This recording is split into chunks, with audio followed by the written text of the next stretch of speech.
Welcome back to History Class with Dr. W. in our continuing discussion of American cultural history. In our previous lecture, we talked about American culture in the years prior to the Civil War. And in this series of lectures, we're going to pick up the story in the decades following the Civil War and talk about culture in the era known as the Gilded Age. First and foremost, we have to recognize that culture in the era after the Civil War took place in a very different world and different country than we're familiar with today. It was a different age in terms of things like publicity, fame, and marketing. It's a world without radio, without television, without computers, and similar kinds of things. We'll talk in future lectures about the phenomenon of all Americans being able to watch or listen to the same kind of events in the same moment. It's a big development in terms of culture, and we're certainly not there yet in the years following the Civil War. If you wanted to hear a speech, you had to be there in person. If you wanted to see a performance, similarly, it was there in person. And so events happened across the country in availability only to small clusters or small groups of people. Now, we do have some media, which we're going to be discussing in just a moment. Things like newspapers, magazines, and so on are beginning to spread across the country. But we still don't have a means yet of everyone watching the same thing. So, what kinds of mass consumption do we have? How does the nation, on the whole, come to know an individual? What does celebrity mean? How do we come to obtain the same information and have the same views? Well, first of all, as we approach the turn of the century, we begin to see a consumer culture of display and spectacle. We talked a little bit about this when I discussed P.T. Barnum in one of the previous lectures. Large events, cultural and sporting events, are growing more common. So how does that happen? What kind of conditions need to be in place for that to happen? Well, there are all kinds of things that need to be available for people to be able to observe large events. People need to have time. People need to have money, disposable income for that sort of entertainment. We need to be able to gather large groups of people together. We need to have venues for that. There needs to be some media available to spread the word. We need publicity. We need interest. The media is important in this regard. Newspapers, as described in a previous lecture, were beginning to proliferate around the country by the end of the 19th century. Inexpensive papers, known as the penny press, enabled most citizens to get the same stories and read about the same events and figures. New technologies in the printing industry and the availability of inexpensive paper, ink, and chemicals allowed for the creation of churning out newspapers in huge quantities and very large circulation papers.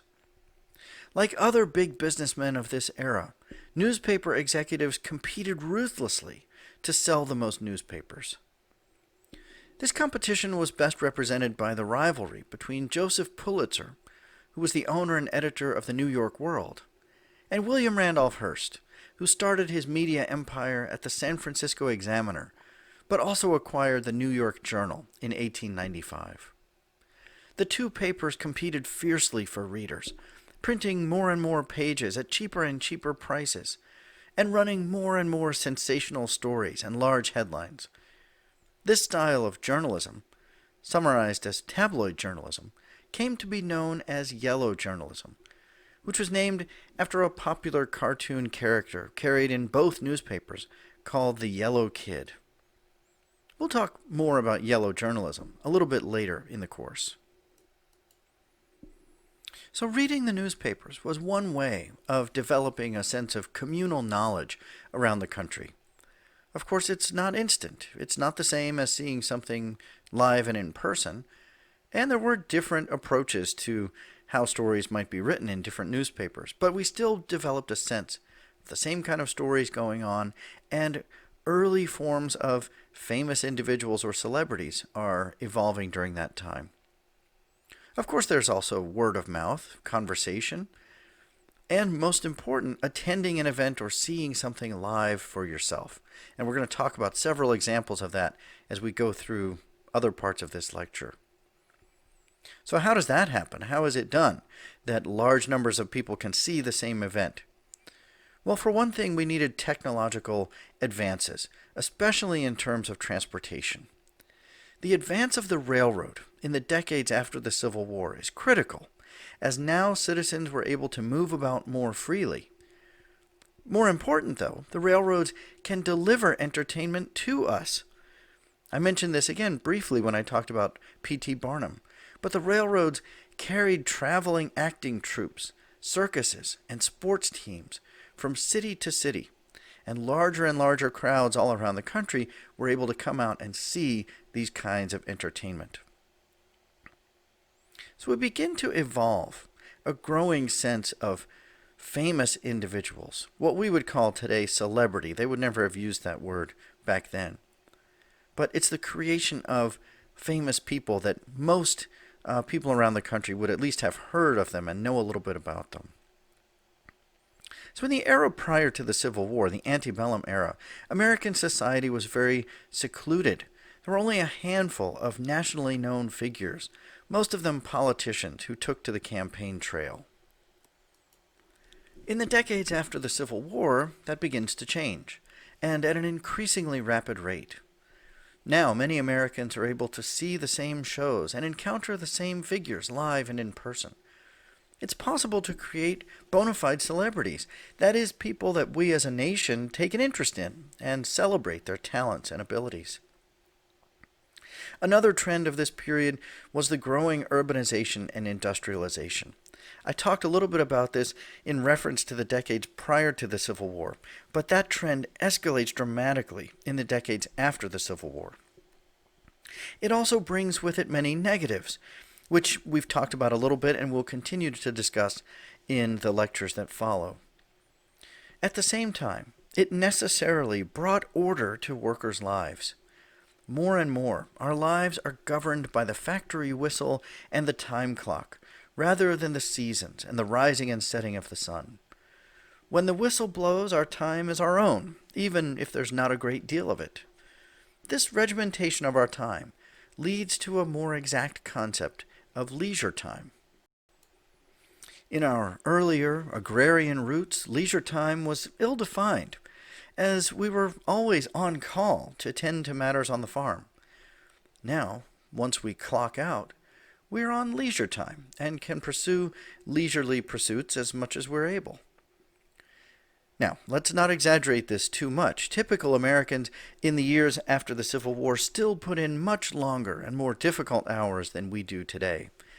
The average work week was more than 50 hours until 1910, and most workers worked 6 days a week, and after leaving work, they were often exhausted. Still, many workers sought out some entertainments in the evenings and more on the weekends. This regimentation of our workday and work week helped to enable a tremendous expansion of entertainment in the late 19th century, in the form of things like the circus, minstrel shows, sports, burlesque shows, vaudeville, and amusement parks, all of which we're going to be discussing throughout the rest of this lecture. A final trend in this era is the movement away from the Victorian ideals of the 19th century. Such ideals emphasized restraint, morality, denying pleasure, intellectual pursuits, and a limited role for women. Victorian women were tightly bound in corsets and heavy dresses.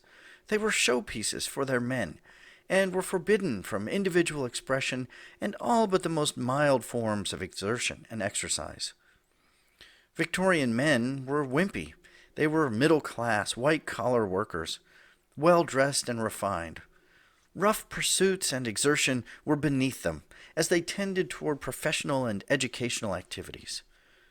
To some, there was a crisis of manhood in the mid to late 19th century, which we'll talk about much more in future lectures. This begins to change in the decades following the Civil War as more Americans begin to reject those Victorian ideals. Of course, not everyone favored this change, and Victorian ideals lingered into the early 20th century before finally being pushed aside. But how do we see these changes reflected in the culture of the day? Well, during this era, we begin to see a more distinct divergence between high and low culture.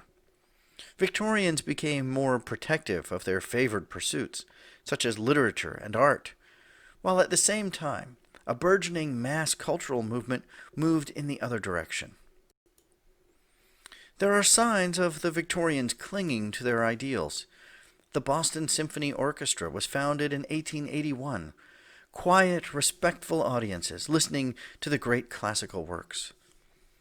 By the late 19th century, there were all manner of restrictions upon entry into libraries and museums and such. Organizers hoped to keep out the rabble, which in some ways is contrary to the purpose of such institutions, right? Isn't this about public education and public institutions?